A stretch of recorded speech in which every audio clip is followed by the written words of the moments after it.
Welcome to the Follow D Money podcast, season 4. This week, I'm bringing you a friend of mine.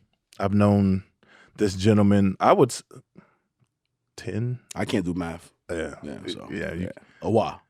But you are a self-proclaimed nerd. Yeah. But not only self-proclaimed, you are very smart. You're an intelligent young man. I'm a nerd. Yeah. Yeah. But I asked you to come on the show because you're doing some real interesting things in your life. You've been through some interesting situations in your life, and I would love for you to share some of those moments with me. I would like to introduce everyone to my friend Cornelius George. We all call him Corn. Yeah. You can call me Corn too. Okay. Yeah. Everybody can call me Corn. Just don't call me corny. That's not happening. You're not corny. Nah. You Philly represent. Yeah, we good. Yeah. Thanks for coming. Yeah. First, I would like for you to do me a favor and for the audience to give us a little of your background. Yeah. Man, that's I'm unfortunate to have a very long story. Okay. But I was born in West Africa in a country called Liberia, right? Yeah. I came here to the United States in 1989 in the middle of winter. Oh. Never seen snow before, Stretch. And you came in snow. And I came in snow. Yep. And Liberia's like right on the equator. Yep. So that was a shock. Right. How old were you? I was 8 at the time. Okay. 8, So you not everybody knew know, Liberia. Yeah, I knew Liberia. Yeah. Family was there and still got a lot of family there too. And I just, I was fortunate enough to be given an opportunity to buy some land there. Yep. You know what I mean? And I did that last year. That's so, dope. Looking to build something in the future or something like that. But, Right. my focus is here right now, right? Yeah. And it has been for 30 some odd years. But, lived in Providence, Rhode Island for a while, then moved to Philly. Yep. When I was in Philly, this is where the nerd stuff started coming in, right? I did the CTY. I don't know if they have that all over the place, right? So John Hopkins has this thing called Center for Talented Youth. Yep. You take your SATs very early and you can go to these nerd camps over the summer. I didn't have money for it, but I took my SATs back then. Right. And, that was a moment for me where I realized I didn't have some of the opportunities that I wanted to have in Philly, right? And I think that kind of pushed a lot of things that What kind of opportunities were you looking for? Man, like opportunities to do something. Yeah. Yeah. Yeah. In the public school system in, the 90s and all that in the United States and a lot of major cities, man, I remember some of the kids in my neighborhood had some money, right? Yeah. And, it's older, right? They had computers. Yep. I wrote my papers by hand. Yeah. You know what I mean? Yeah. And we didn't have that many computers in the school, but there was computers in a lot of other schools and stuff like that. And one of the schools that I knew about, my cousin was going to school called Milton Hershey. Yep. And Milton Hershey is one of the most ironic type of schools you ever heard of in your life, right? Yeah. It's the wealthiest high school in the world. The world. It's the, I think, 3rd or 4th wealthiest endowment of any school in the United States. Okay. Right? So you're talking about colleges and all that. Yep. But it's for underprivileged kids. Wow. Yeah. So the school was started by Milton and Catherine Hershey, the Hershey Foods. Yeah. So he and his wife couldn't have kids, so they started a school for orphans and stuff like that. And it gradually opened up to, obviously at the time it was orphan white boys, right? Because it was started in 1909 or something like that. So you know how that was going to go. Yeah. But this gradually opened up to start accepting,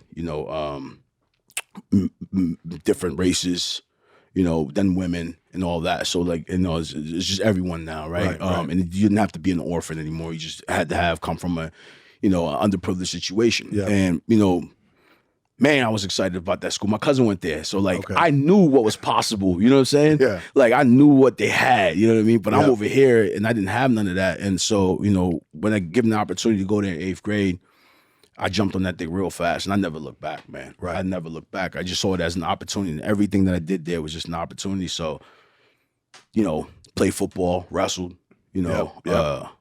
did track, Okay. did all that stuff. And Yeah. then, after that, graduated, went on to college, went on to work in finance for a while. Yep. What What was your first job out of college? my first job out of college. Oh man, this is one of the greatest things that ever happened to me, bro. All right. So I graduated from this school called Franklin and Marshall College. Yep. One of the top liberal arts schools in the country, right? A lot of my friends, a lot of people that I knew were from like New Canaan, Connecticut, West Canaan, Connecticut. You know, they knew people, New York and all this other stuff. Yeah. So like they're getting interviews from their uncles or, you know, whatever they did. I didn't know how to do none of that to get on Wall Street and all that, right? So my friends are coming back like, yeah, I got a signing bonus X, Y, and Z, bro. And I went and interviewed. My cousin hooked me up with this job at Merrill Lynch at the time. And, you know, I didn't know what it was. I just know it was Merrill Lynch. Like, if you're from where I'm from, you hear Merrill Lynch, you automatically think you've made it, no matter what, right? Yeah, you know what I mean? So when I see Merrill Lynch, I'm like, bet. I go in there and interview for the job, and I'm like, so do I get a signing bonus? They look at me like I was crazy. It was for the call center stretch. Oh. Yeah, it was for the call center. You know what I'm saying? So you didn't even know the details of the job. I understood it, but I didn't know what I was going to be doing. Like, I didn't know Merrill Lynch, this company, this Merrill Lynch really had like a 1-800 call center. Right, I didn't understand that, right? I thought that you only get that when you call Colgate or something like that. You know what I mean? But, you know, listen, I'm not from a lot. So like, you give me an opportunity, I'm gonna take it. Right. You know, so that's the first job I had, and I took that job, and I said, as soon as I sat down to start studying for my Series 7 and all the things that I needed to do, right? As soon as I passed my probationary period, I was on and running. And you know, they had a rule there that you had to be in a position for a year to get a promotion. I wasn't playing that. So I ended up getting, like, within the first year, I moved up to like AVP, and that just changed my life, man. It gave me a lot of opportunities. What brought me out here, I was working in the bank group for Merrill Lynch for a while. So my first job was literally picking up the phone. You know, and thank you for calling Merrill Lynch. It's Cornelius George. How may I be of service, right? Whoa. Yeah, man. Like, people just opening up accounts call you, or man, like look, customer service? Nah, bro. I'm talking about all kinds. You'd be surprised. Like, I remember one time there was a guy that used to call because he had issues using his car at Burger King. But really, he was just calling to talk to you. Whoa. Yeah, you know, so it was all kinds of stuff like that, right? Like, you know, like, I'm trying to buy a Big Mac, or whatever it is, and I can't get it. But really, he's just want to talk to you about his life. He's just lonely and stuff. You get that a lot. People in call centers, they know that, right? You get people who just want to call and just talk to somebody. So what did that time at Merrill Lynch do? Like, how did that create, or how did that help get to you where you are right now? It was an opportunity, right? And it's one of the things that I've been fortunate enough, or stupid enough, whichever way you want to call it, to never look at an opportunity and think that I deserve it, right? Interesting. I got to earn it.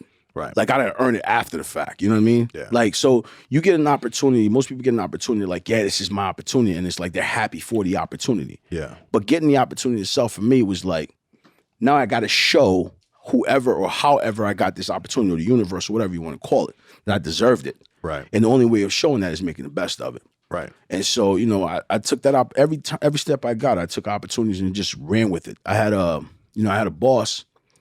I remember what the job I was applying for was like, you know, a lot higher up, right? And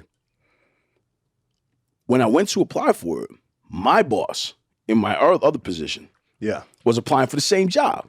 Oh. He interviewed right after me. Interesting. Yeah, I got it. He didn't, right? And that's because, you know, I had a boss at the time. Her name was Amrit.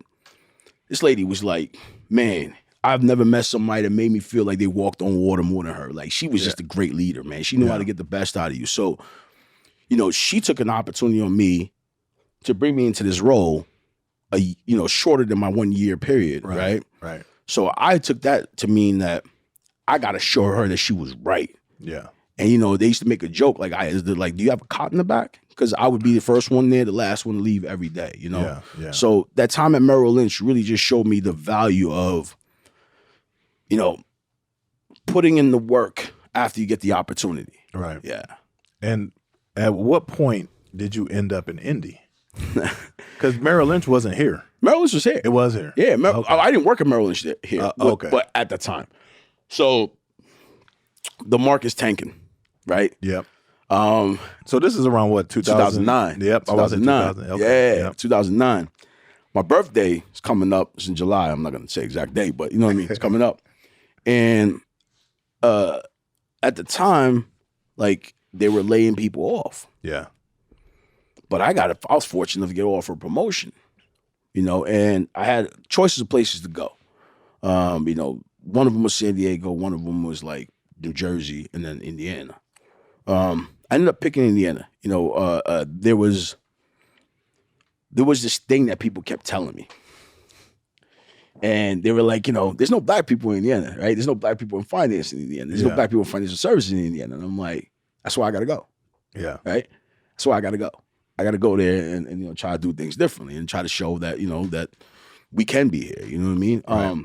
And so started that job in 2009. Okay. Came here. And Indy was supposed to be a stop, man. It was supposed to be a stop. And you're here. It was supposed to be a stop to you here to get to, you know, the West Coast, right? Right. You know, but you know, this place has a thing, man. Yeah. You know it, man. Yeah. It has a thing, man. It kind of keeps you. Yeah. It's like, it's good though, man. You know, you get to I think the thing about Indy and the Midwest in general that's a little different than on the coast is like you actually get to breathe a little bit. You know, you get to have some quiet time in your mind, and everything's not running 800 miles per hour. So there's more time for you to, you know. For me, that's what was good for me is that like being here I've transitioned who I am as a person. Yeah. Over the last 13 years, probably about 10, 15 times. Yeah, I've grown. I feel the same. You know what I mean? I feel the same. You get a chance to do that. Yeah. You can grow here mentally leaps and bounds. Yeah. One, you have to. You have to. You have to. Two, you have to acclimate a little bit because, I mean, I wouldn't say I came in here hardened. Yeah. But I think that the perspectives opened my mind a little bit. Bro, listen. I remember, I remember when I first came. Like this is my first week here, and I was on the phone with one of my guys, my guy Dane from Philly, right? Yep. And I was getting fitted for my friend's wedding. And I walk into this gas station. I remember vividly too. It was down by like Emerson on the south side a little bit, right? Walking to this gas station. This lady's like, smile. And I'm like, because, you know, I'm like walking around like frantic. I don't know where I'm at. Yeah. She's like, smile, honey. I smile. She's like, see, you people have nice teeth. Bro, I was dumbfounded because like I've never had to, I didn't know what to think, right? Yeah, yeah. Because she clearly meant that as a compliment. Like she clearly was trying to be really nice to me. Okay. But what she said was not the nicest thing in the way that she said it. It was fucked up. Yeah, yeah. But she meant, so like. How do you react to that? How do you react to that? When you know that it comes from a very ignorant space. It comes and not a place of hate. Exactly. Yeah, yeah. It's ignorance. Yeah. Yeah. And so that's, you know, I learned that when I spent time in South Dakota. Yeah. And you have to know the difference between hate and ignorance. And it takes a lot of maturity for that. Bro. It takes so much maturity. And people don't understand that. It's hard. Yeah, yeah. The good people who will tell you that they're not racist at all, but do racist acts constantly. Yeah. You know, they don't have hate in their body. Yeah. But they need to learn more. And that's really on them. I think that's what annoys me the most. Because that is on them to become less ignorant. Because it's enough information out there to not be. Yeah, but man, see, like that's the thing. Like I've been, you know, I'm getting old as hell now, so I might have a little bit too much compassion in the world. But that's the thing, man. Like you play basketball, right? Yeah. I think basketball is a shitty sport. Okay. But you play basketball your life, so you think basketball is a great thing, right? That's all you know is basketball. There's videos out here right now that show you how wrestling's a better sport. You know what I mean? It doesn't show you how. I mean, but the point that I'm trying to make is that like it's so like people just in these people that are in those systems, they have an echo chamber around them. Yeah. Where they've only heard these ignorant things around them for so long. How do you seek out a mermaid? Using weird analogies here, but how do you seek out a mermaid that you don't even know really exists? How do you seek out this good minority, woman, religion, whatever, when all your life you've been around people saying that that's not good? How do you know where it exists? How do you know what's true? So it's difficult. It's difficult for them. It's on them. it's not your fault. It's not anybody's fault other than theirs that they don't have that ability to know that. But it's also very, very difficult for someone to buck something that they literally have as their basis for living. You know what I mean? Like that's their culture, so to speak, sometimes. So it could be on. So the way how I look at it is when the people come with that stuff, it's on them to not pick up the education that I'm bringing to them. If they are like that, correct, and I try to help them see the other way, and they don't do it at that point in time, then I'm like, all right, then it's on them. Yeah, then you're over here, right. Yeah. But it's out there. But we know that ignorance is not admissible in court, right? No, hell no. Yeah, right. Hell no. Yeah, so it's on them. If I didn't know Judge what's an actual plea, oh man, people be walking all over the streets right now, you know? All right. I want to get into one of the main reasons why you're here. Yeah. You're my friend. Yeah. And I wanted you on, but super honored by that, by the way, first of all. Being your friend and being on the show. I appreciate both. But you are dynamic to me as my friend, and you impress me. Thank you. All the time. You have a technology that you have brought to the world, and it is innovative. Yeah. You saw a problem, and you wanted to fix it. Yeah. Well, so I think one of the things for me that, one, this is an honor to be here, right? Because I think what you're doing is really great, bringing, successful, I don't know why I'm here, but bringing successful people and telling their journey and telling their stories and stuff like that. And I think that, I don't know if my story is special, but it's special to me, right? And so being able to tell that, I think some people may resonate with this. So for me, we talked about me being a Merrill Lynch, and I was in that finance world, right? Yeah. The reason why I wanted to go in finance was because I wanted money. Yep. So I wanted money. I went to the school for underprivileged kids, right? Yep. So everybody around me was broke when they went home, right? Yep. Then I went to college where I had a friend that had a black card. This is in the early 2000s, right? He had a black card, black Amex, right? You know what I mean? And so I saw the differences in lifestyles, right? So I wanted money, and money was my main motivating factor. After a while, you start getting older, you start realizing that I want something that's a little bit more than that. So I was a real big fan of technology, right? Yeah.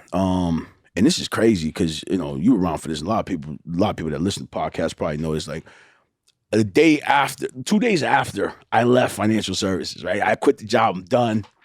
I tear my knee at the Indy 500, right? Yeah. And it sat me down for a while. So now I have no job, no nothing. This was the biggest fear I had, right? Because I grew up with not a lot of money. Yep. I've been chasing it, started making it. I'm going. I'm making more than 6 figures. I'm this, that. Bow. I was always afraid that one thing would knock all that away. Yeah. And I didn't break.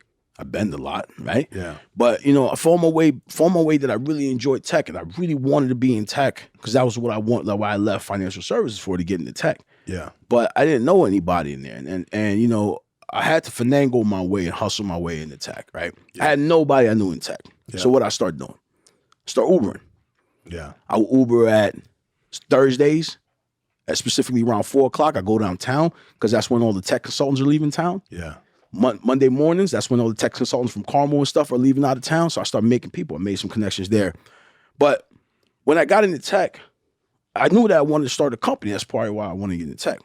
And instead of just jumping in, most people do this. Most people make this great mistake. Like we think we are better than we are, right? Yeah. I me, I'm confident, but I also never believe anything. I'm always kind of checking myself, right? Yeah. So what I did was I realized that people make this mistake of like, I wake up in the middle of the night, I have this idea, everybody's gonna want it.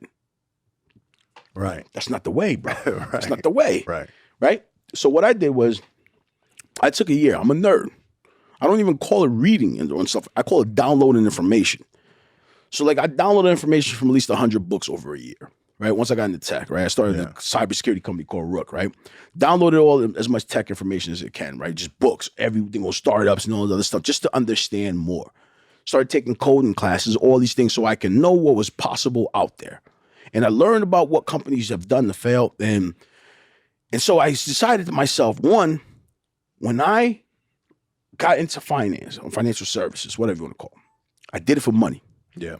At this point in time in my life, I realized something that was very important. And you can hear it in my voice whenever I talk. You know that how I am. Passion is my thing. I move with passion. Yep. Right? Yep. So after taking all that information, I realized any company, any idea I did had to have 4 things, right? Number 1 had to be something I was passionate about. Okay. Right? You know what I mean? Like, because I know it's gonna suck. And if I don't have passion for what I'm doing, I'll be quick to give up. Right. But if I'm passionate about it, I'm going all the way. Yep. Number 2, it had to solve a problem. Like, it had to make the world a better place. Okay. I'd already done the money thing. Yep. Right? If I wanted to keep doing that thing, I could have done that. When my knee was messed up and I have a job, I could have put my resume at any bank and been good. Yep. But I knew that I couldn't do that no more because that was a money play. I wanted passion. So this had to be something that made the world a better place. You know, there's this thing called Maslow's hierarchy of needs that talks about, you know, the different levels that you get to. Yep. I was in that space where I'm trying to think of what my legacy is going to be. Right. So I wanted to change the world in some way, shape, size, or form. The other thing that I learned is that most people try to make things complex.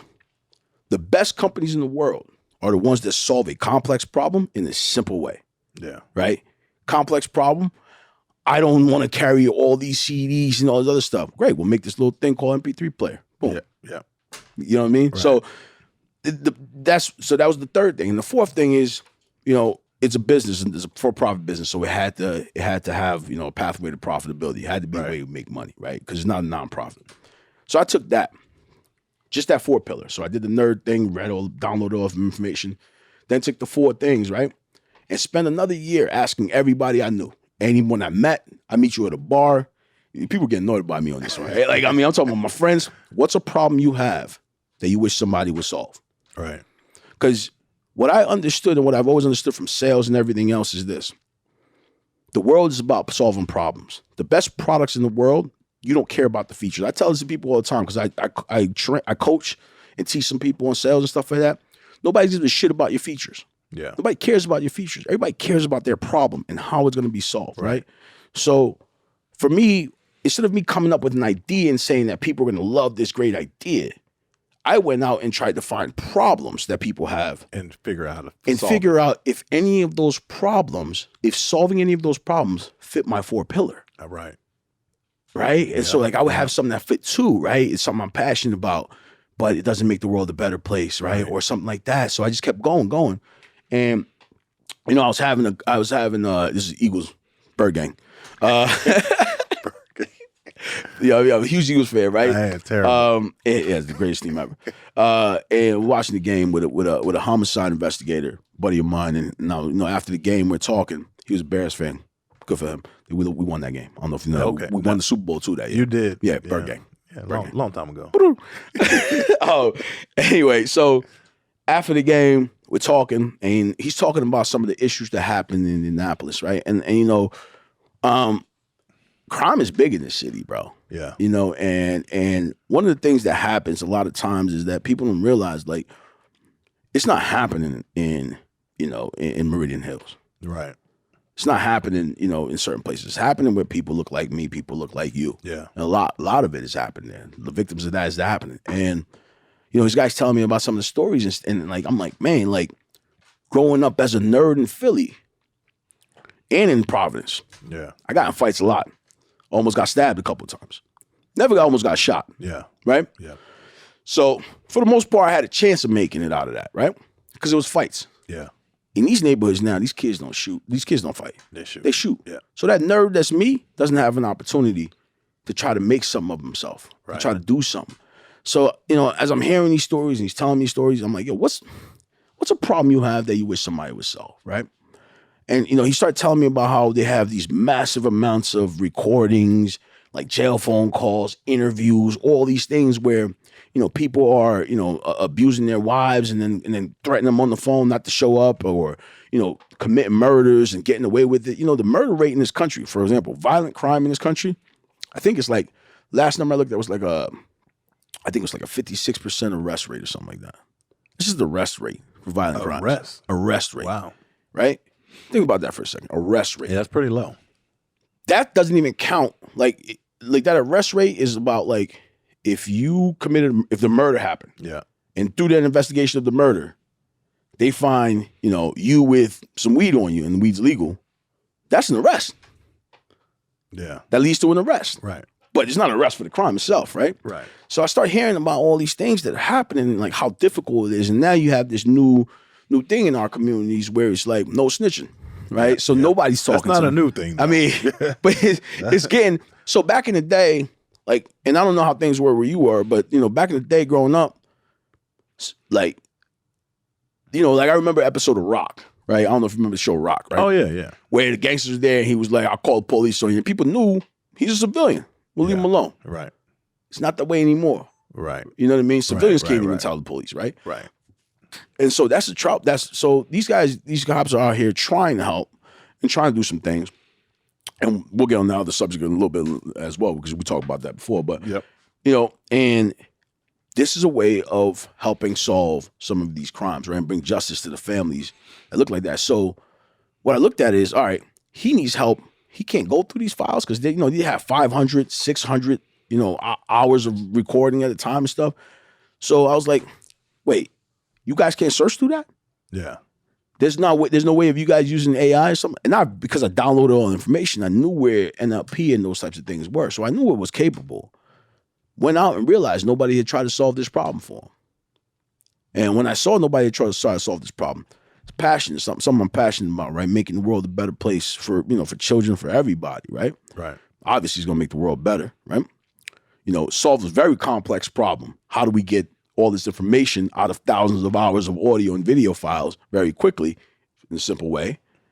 And then 4, there's a path for the profitability, because the way they're doing it now is super expensive and, it's not as efficient. It's time consuming. Super time consuming and super inefficient, right? Yeah. So went out there and figured out that it can be done, architected it a little bit with what little knowledge I had. And there's a guy I used to do jujitsu with. His name is Blaine. And, ran into him.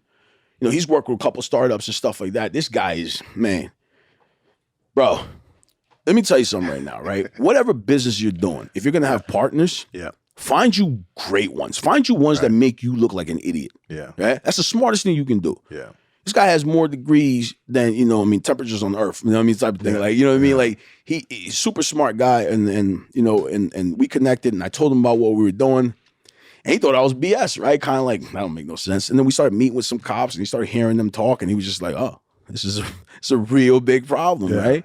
And, working with him, and he built the thing pretty much from ground up. And, wow. And we started as a 2-man shop. We just started hiring some new people now, but we've gotten this thing to in 26 organizations across the country, 2 of the top 10 cities in America. Wow. And recently got news that, we helped solve a major high profile murder case. So, we're doing what we're supposed to be doing. Right. We're not working, to just make money. We're actually making a difference and doing those things that those 4 pillars stood for. Right. Now, I need you to do me a favor and explain. Give me a scenario on how Chuqlab works. So we talked about this a little bit. So Chuqlab is the name of the company, right? The technology's Crime Miner, right? Yep. So scenario is this, right? So I'm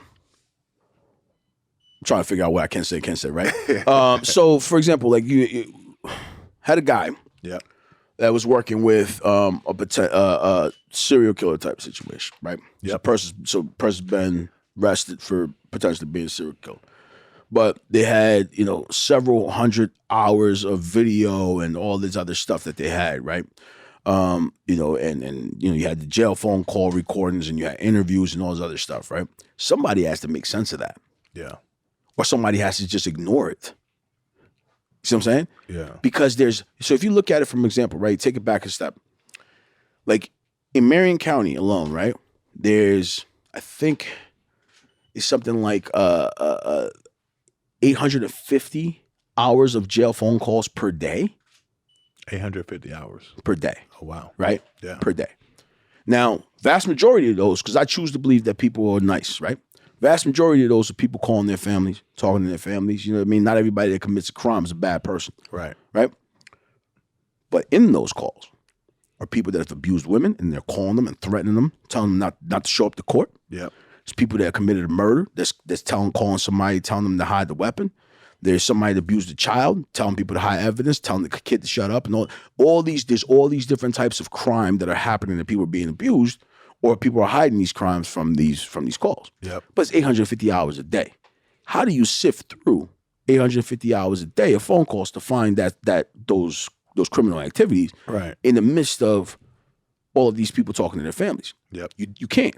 So what you have people that have to make a selection. They have to choose, right? These detectives have to choose. All right, I can't listen to all of it. I'm going to listen to this guy's call. Well, we talk about this right now. We're having this concept of bias and everything, right?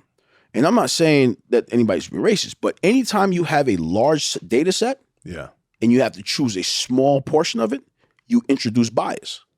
Doesn't know whatever that bias is, you introduce some form of bias, right? Right. Because I have to because it's not a random choice. Yeah. Which makes it biased because you're choosing. Exactly, right? You know what I mean? Yeah. So like it could be just because the guy's name is Frank, and I remember one time when I was a kid, this guy named Frank took my baseball or something. You know what I mean? Right. So it puts that in there, right? So what we do is we allow them to say, okay, I can take a whole larger random data set and just search for the criminal activity that I'm looking for, right? Searching for key terms, key phrases, and all that other stuff, trying to find the stuff that's really going on. Yep. It does a couple of things, right? It makes the job of the detectives that much easier, right? Because they're having, instead of them having to spend, it's 3 to 1. So for every 1 hour you have to listen to 1 hour video or audio you have, it takes 3 hours to process it.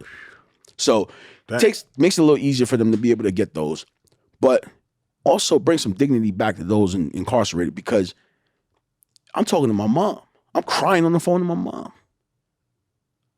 Somebody could be listening to that, right? Yeah. So now it's like, all right, if I'm not saying nothing legal or something like that, nobody cares. Nobody's let me do my thing, right? Right. You know what I mean? So it gives them that ability for them to be able to sift through to find the needle inside of the haystack that's inside of the haystack. And what does the technology do? Like, how does it sift through? So utilizes all these buzzwords and stuff, man. I hate saying the term AI, right? Yeah. I'm gonna tell you that's a nerd in me, right? And if you talk to any like tech nerd, they hate the term AI because AI doesn't exist.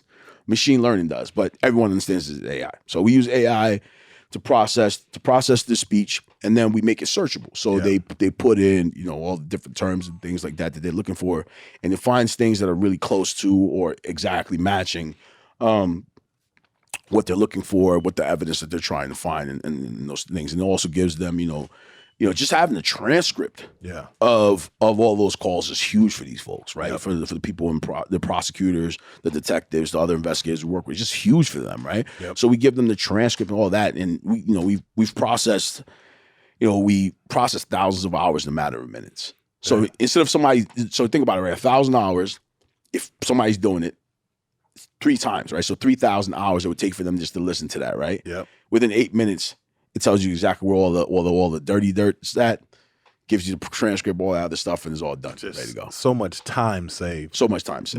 Money. Because money is Lives. time. That's like in law enforcement, like they're paying for those people's hours of working. Yeah, lives being saved. Lives being saved. I mean, that's you don't want to, and you get people off the street. You get people up, man. Look, I had this thing that happened, right? And you know what?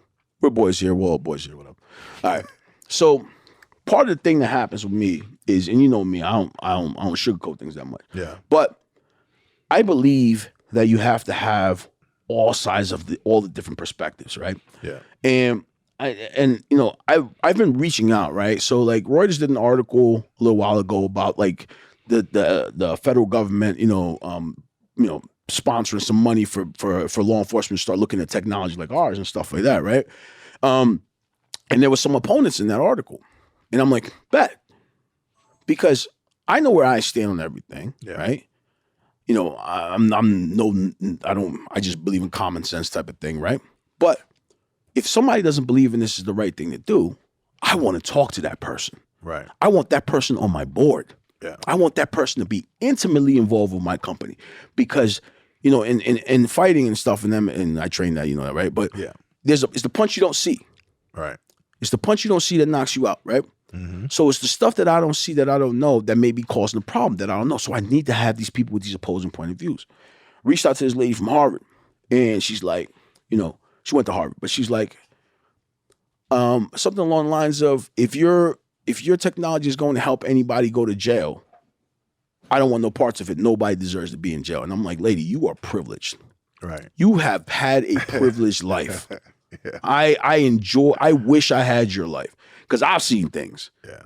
And I know that ain't the case. Yeah. Some people deserve to be in jail. Some people deserve to be in jail. Some people deserve worse than that. Yeah. You know what I mean? Yeah. There's evil in the world. I agree. And so, that was just interesting when you said that. Like, they're taking people off the streets. Yeah, definitely, man. Yeah. But, it also makes it where people can focus on what's important, right? Yeah. What's important, and it changes the way how people, like right now with all of the audio and stuff right now, it's just like reach out there and just hopefully we get lucky. Yeah. Now they can target things and spend less time fishing. Because you know what happens when you go fishing for things, right? You find some other crazy you find stuff. some stuff you don't want to be finding. Right. You find some stuff you don't want to be dealing with, right? Yeah, And that's kind of one of the things we want to help, man. All right, I have a question about. So you work intimately with law enforcement. Is that the primary goal for you with that? For now, For now, it is, right. So the company's name. I think one of the things that I didn't touch upon. The company is Chuqlab, right? It's named after my cousin. Yeah, my cousin passed away. I've been figuring around trying to figure out this idea and trying to figure out if it makes any sense for about a year. My cousin passed away literally about a year and like 7 days after. Nah, it's all right.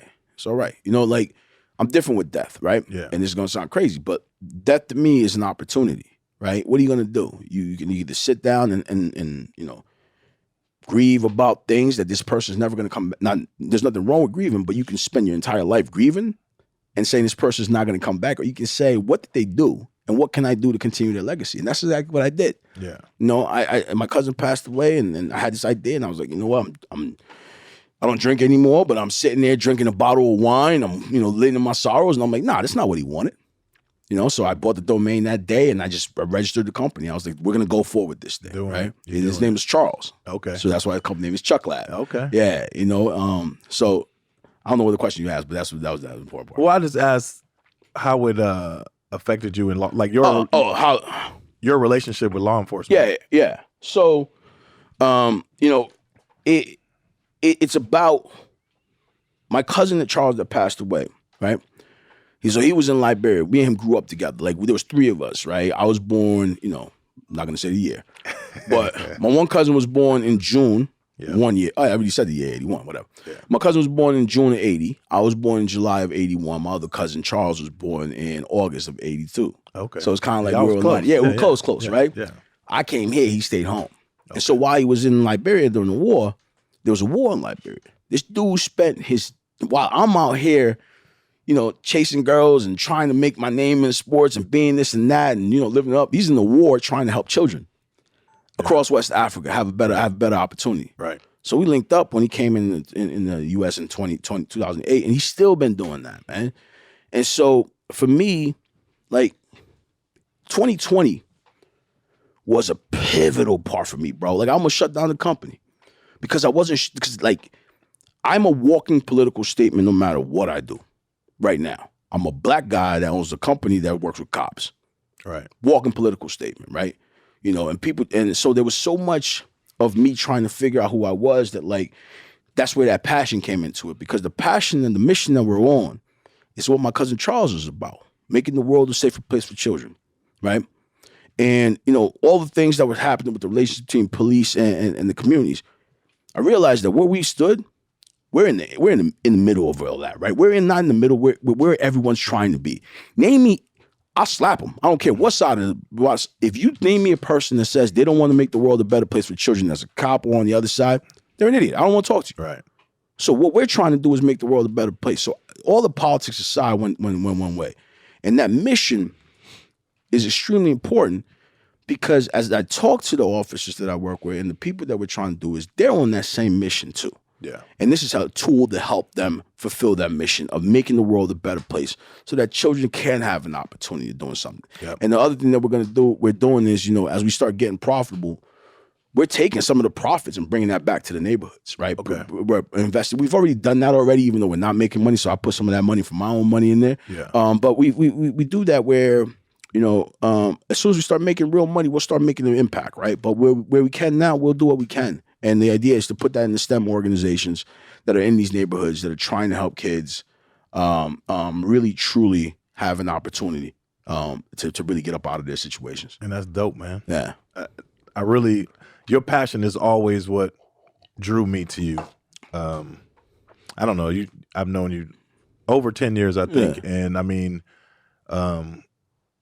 we made this thing where we break bread. Yeah. We do it all the time. Yeah. And we have this conversation all the time. Yeah. And, and we agree, we disagree sometimes. Yeah. But I am really, I love your passion. Thank you. And I love the perspective that you give me. Yeah. On topics that, I'm very passionate about as well. Yeah. One question I have for you that I need to know is, what's the best advice you've been given to this point in your life? Ooh, man. Wow. That's a strong one. But I'm going to tell you, I'm going to give you and everybody else the best advice that I can give you right now. And I'll tell you why. There's a book. I've become a zealot about pushing this book. Okay. It's a book called The Practicing Stoic by a guy named Ward Farnsworth. And when I was younger, I discovered Stoicism. And I've been through a lot. We talked about that, right? Yeah. And if it wasn't for some of the things that I learned in Stoicism, and it's not like the way how people think where it's like you're heartless or something like that, right?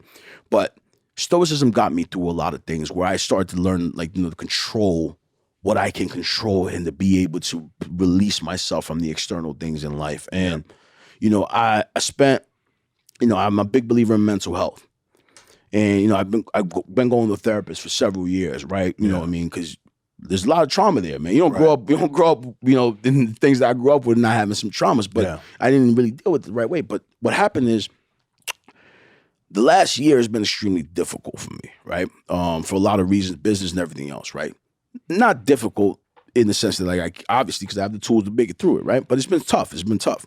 And so I went back into my Stoicism training and learning that and studying all that. And that book really helped. It really puts it in perspective. It's the best, I think, beginner's intro into Stoicism. And the best advice that I got from that book, and then I want everyone to read it because it's like this, right? So we have this idea that something happens and we react to it. Right? And that makes us all feel like this kind of powerless thing that's going around the world, right? You feel powerless. But I've gotten into this mindset right now through the teachings and all that, right? That there's three pieces to it. There's something happens. I make a judgment about that thing. And then I react to the judgment. So when you start thinking about it from that perspective, that I make the judgment, and you start controlling that judgment that you make about things, man, the world's a powerful place. Bro, it got to the point where my therapist literally said to me, you've internalized what we're trying to teach people in therapy. This would be a waste of money for you to keep coming. Yeah. Because I haven't had a bad day stretch for over 4 months. I've had bad things happen. I totaled my car 2 weeks ago. Yeah. Literally totaled my car. Got out the car and I was like, okay.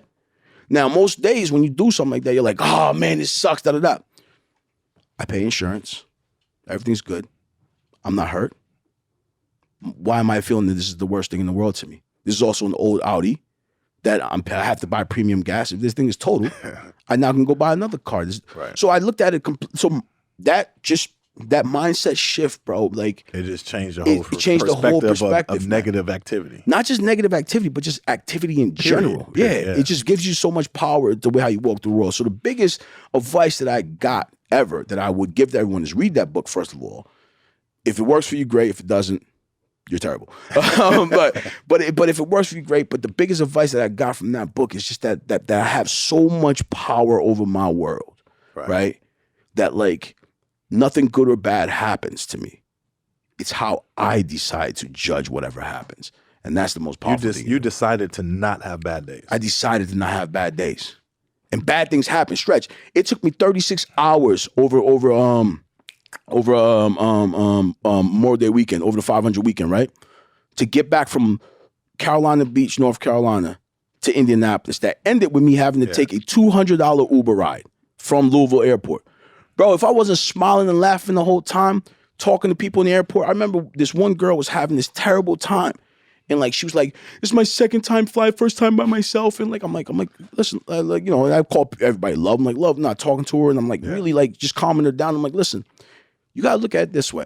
What if you would have gotten on the plane and that plane would have crashed? That's what you want to hear, but there may be a reason. There may be something that saved you from it. Is you choosing to decide this? And she was like, she started calming down. This old lady came up behind me and she was like, bro, it's crazy. She was like, "Sir." And when the old lady calls you sir, you know you're in trouble, right? You know what I mean? When she came up, she's like, "Sir, I just want to tell you that I heard you talking to that young lady and you reminded me of how my late husband used to talk." And all of a sudden I was like, "Yo, who the fuck's cutting onions in here?" You know what I mean? Like, right, you know, but it was like, but I had such this great attitude and like these great things just keep happening. And I think what happens is we block, I don't want to say blessings because that sounds so cliche that everyone's saying is on a t-shirt and everything else like that. Right. But you block the life that is in front of you when you allow yourself to just be negative. Case in point, when we finally were about to get on the plane, there was a guy that was angry as hell, bro. Right. Started screaming at the pilot. The pilot, I mean, the plane got delayed overnight and all this other stuff, right? Screaming at the pilot. Pilot, we get on the plane. Now we got to deplane the plane again. This is the whole mess, right?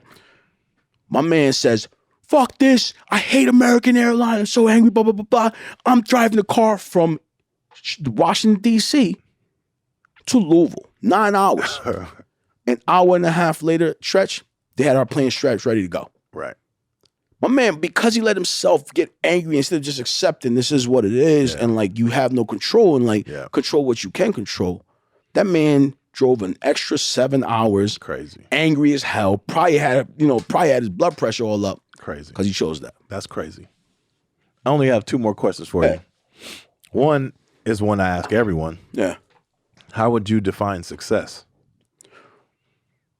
So the short answer is however you decide success is. But that's bullshit. No, because I asked you. Right. So that's the answer that I tell people all the time, right? But success to me is living by your primary purpose. That's the true thing in there, right? So this idea of primary purpose is thing that a lot of people don't think about. Every one of us, right? First of all, you don't have an original idea in your head. Everything that you know was already here. You just put things together in a new way, shape, size, or form, right? So you're a conglomerate really of all your experiences that you've had. But inside of each of us, right, there's this primary purpose. There's something inside of us, this passion inside of us, right, that guides us to a certain thing. People know it. You feel it. The further you get away from that, the more unhappy you are in life. But people don't take time to really look at what their primary purpose is in this world, right? Yeah. And that could be a lot of different things. But for me, for example, like I'm a protector.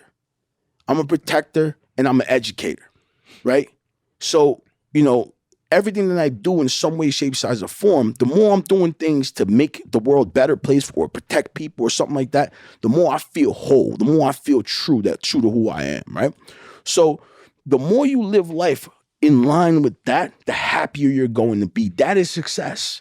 Yeah. That is success. Like no one's ever dreamed of something and actually achieved it. And anyone that tells you that's lying their ass off. It never goes the way you expect it to. Right. But if you have this primary purpose and these are the things that you're going to be working towards, the success becomes just living that journey. Right. And that's what success is to me. That's beautiful. Yeah. I like it. Final question. There are 5 senses in the body, right? We have 5 senses. Mm-hmm. Which sense would you pick if you had to get rid of all of them and pick one sense? Which one would you want the most? And the one why? I would, wow. Touch, taste, this is feel. Interesting. This is interesting. The one I would get rid of. Sight. The one I would get rid of. Not get rid of. Oh. You only have one. I only have one. You only get 1 sense. Oh, only get to keep the 1 sense? Yeah. Oh, the ability to hear. Without a shadow of a doubt. Okay. The ability to hear. Okay. Right? Because what? Because my man, we're having this. Yeah. This is happening, right? Yeah. Without the abilities, with all the other abilities, I with this ability, if I lose all of them, I can still learn from people. I can still learn things. I can still hear people. I can have conversations. I can still communicate. I can still connect with my fellow human being. And there's nothing more important. You can't do that with sight? I mean, you can if that's all you have, right? Yeah. If that's all you have, you can, right? Yep. But that requires people to be able to do something, or you to be able to read lips, right? Yeah. But that requires people to do something that is unnatural. Learning, and no disrespect to anybody, but it's unnatural for people to it's learn. Something they have to learn. It's something they have to learn sign language. So like, right. I can't just walk up to the street and be like, I can't speak. So like, or right. they have to learn how to write. But everybody knows how to talk for the most part. Yeah. Right. So I can hear stories. I can have those conversations. So right. it's the easiest way to communicate and connect with people, man. That's I would keep my hearing. Well, I'm gonna tell you this. That was a great answer. Thank you. And I'm gonna cut it off now, but I want to give you your kudos as my friend, as my brother, as my family.